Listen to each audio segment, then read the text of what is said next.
রাহুল সিংহ উত্তর কলকাতা থেকে বিজেপির প্রার্থী এবং তিনি দলের রাজ্য সভাপতি। সামগ্রিকভাবে এ রাজ্যে নরেন্দ্র মোদী প্রধানমন্ত্রী পদপ্রার্থী হওয়ার পরে সারা দেশ জুড়ে যে একটা উচ্ছ্বাস, একটা আলোচনা, একটা জল্পনা এবং প্রচারের দৌড়ে বিভিন্ন সমীক্ষায় উঠে এসেছে তিনি অনেকটাই এগিয়ে রয়েছেন। সেই যে একটা প্রচার, সেই যে একটা আঁচ, সেই আঁচটা এ রাজ্যে কতটা এসে পড়েছে সেটাও কিন্তু রাহুল সিংহই সেই ব্যক্তি যিনি সেটা বিশ্লেষণ করতে পারেন। শুধু তাই নয়, তিনি নিজেও এবারে সাংসদ হওয়ার দৌড়ে লড়াইয়ে সামিল হয়েছেন এবং সামগ্রিকভাবে এ রাজ্যে বিজেপির কি অবস্থা, কি হতে চলেছে আসন্ন লোকসভা ভোটে, সেই সমস্ত কিছুই আমরা তার কাছ থেকে জেনে নেব। তাহলে প্রথম যেটা প্রশ্ন, যেটা আমি বলছিলাম যে নরেন্দ্র মোদী প্রধানমন্ত্রী পদপ্রার্থী হওয়ার পর সারা দেশ জুড়ে জল্পনা চলছে, এই রাজ্যে সেই আজ কি আদৌ এসে পড়েছে? দেখুন, বাংলা তো আর ভারতের বাইরে নয়, আর তার আজ যে পড়েছে তার একটা প্রমাণ তো আপনারা দেখেছেন 5 ফেব্রুয়ারি ব্রিগেড র্যালিতে। যখন আমরা তৃণমূল এবং সিপিএম এর সঙ্গে পাল্লা দিয়ে ব্রিগেডের র্যালি ডাকলাম, তখন অনেকেই মনে করেছিল যে বিজেপি নেতারা পাগল হয়ে গেছে। তো আমরা সেখানে প্রমাণ করে দিয়েছি শুধু মানুষ আসেনি, মানুষ টাকা দিয়ে সেই মিটিংকে সাহায্য করে এসে যে ভিড় মানুষ দেখিয়েছে, আর তাও শুধুমাত্র দক্ষিণবঙ্গের লোকেরা ছিল, উত্তরবঙ্গের লোকেরা আসেননি, কারণ উত্তরবঙ্গে পরবর্তী মিটিং মোদিজির প্রপোজ ছিল। তো সেই কারণের জন্য এটা থেকেই পরিষ্কার বোঝা যাচ্ছে যে কতটা উন্মাদনা এই রাজ্যে আছে। তারপরে তো এখন আমরা প্রচারের ময়দানে নেমেছি।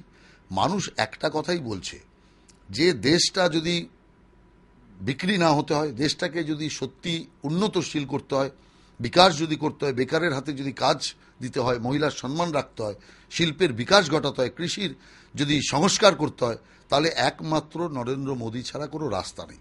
কারণ 10 বছর মানুষ অটল বিহারী বাজপেয়ীর শাসনের পর দেখেছে এবং 10 বছর ধরে মানুষ চিন্তা করছে যে কি ভুলটা আমরা করেছি।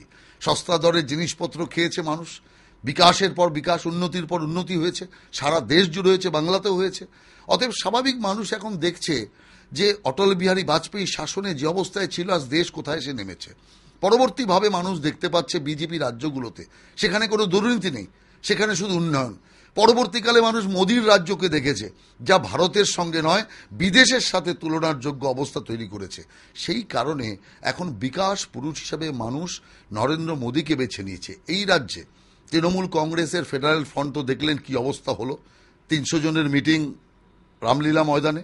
অতএব ফেডারেল ফ্রন্টের গল্প শেষ। সিপিএমকে ঘাড় ধাক্কা দিয়ে জয়ললিতা তাড়িয়ে দিয়েছে, থার্ড ফ্রন্টের গল্প শেষ। অতএব কোনো ফ্রন্টের আর কোনো অস্তিত্ব নেই, একমাত্র লড়াই কংগ্রেস বনাম বিজেপি। অতএব মানুষ কংগ্রেসের চুরি, কংগ্রেসের লুট, অপশাসন মানুষ দেখেছে, মানুষ ক্লান্ত। সেই কারণে এখন নরেন্দ্র মোদীকে মানুষ চাইছে। এই রাজ্য তার ব্যতিক্রম নয়, কারণ এই রাজ্যের মানুষ তো বুঝতে পারছে যে এটা বিধানসভার নির্বাচন নয়, এটা ভারত সরকার গঠনের নির্বাচন।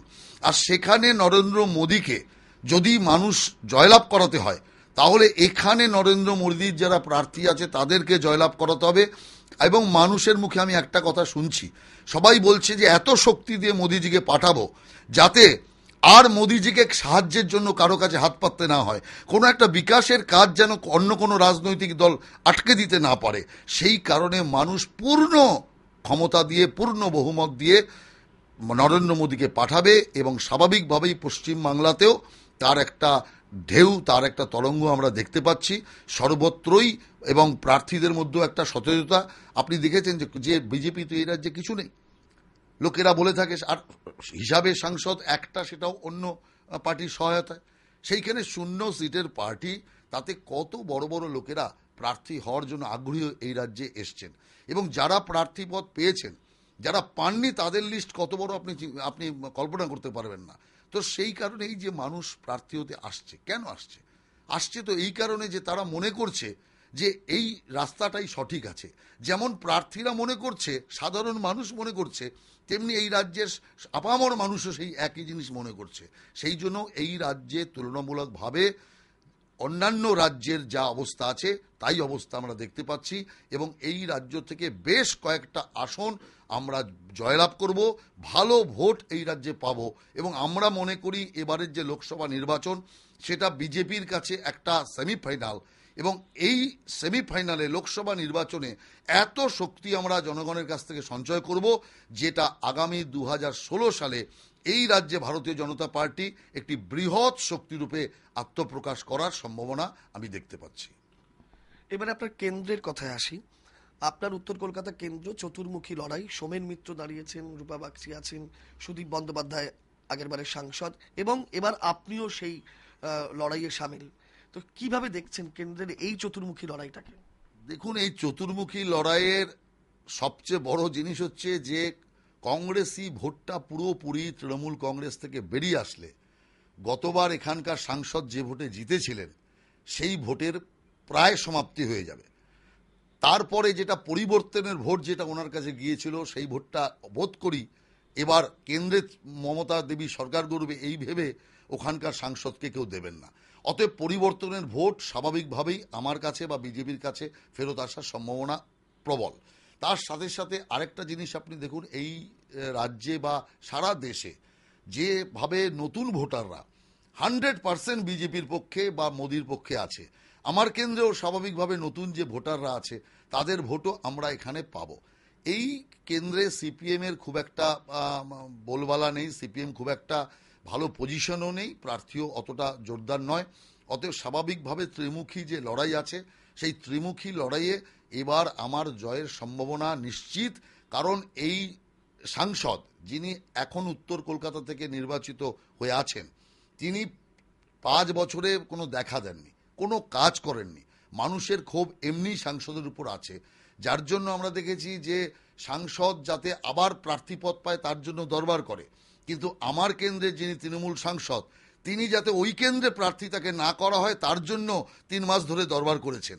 অতএব এর থেকেই বোঝা যায় যিনি পালাতে চাইছেন তাকে জোর করে লড়াইয়ের ময়দানে পাঠালে লড়াইয়ের কি অবস্থা হয় সেটা স্বাভাবিকভাবেই অনুমেয়। কংগ্রেস তো ভোট পাবে না, জনগণের ভোট হবে না।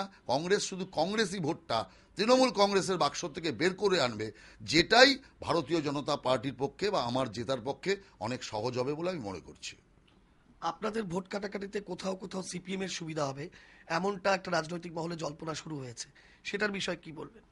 দেখুন, সিপিএম এত নিচে নেমে গেছে, জনসমর্থন সিপিএম এর এত কমে গেছে যে আমাদের ভোট কাটাকাটিতে সিপিএম এর সুবিধা হওয়ার কোনো জায়গা নেই।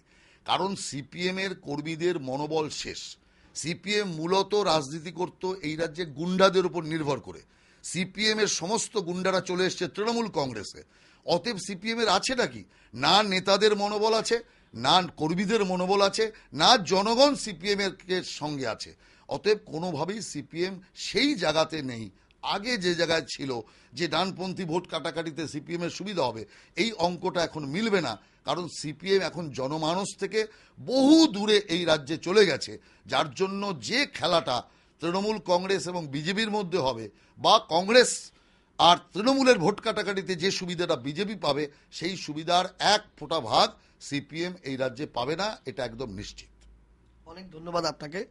ঋষি, তুমি শুনলে যে জয়ের ব্যাপারে শুধু নিশ্চিত নন, বাস্তবসম্মতভাবে ভোটের অঙ্কের নিরিখে সামগ্রিকভাবে নরেন্দ্র মোদীকে প্রধানমন্ত্রী পদপ্রার্থী করার পরে যে বিকাশের পরিকল্পনা রয়েছে সেই সমস্ত কিছুকে সামনে রেখে এবং উত্তর কলকাতা কেন্দ্রে সামগ্রিক যে পরিস্থিতি সেটাকেও সামনে রেখে তিনি জয়ের ব্যাপারে আত্মবিশ্বাসী, নিশ্চিত, এবং গোটা রাজ্যেও বিজেপি এবারে বেশ কয়েকজন সাংসদ নিয়ে দিল্লি যেতে পারবেন বলে রাহুল সিনহা মনে করছেন।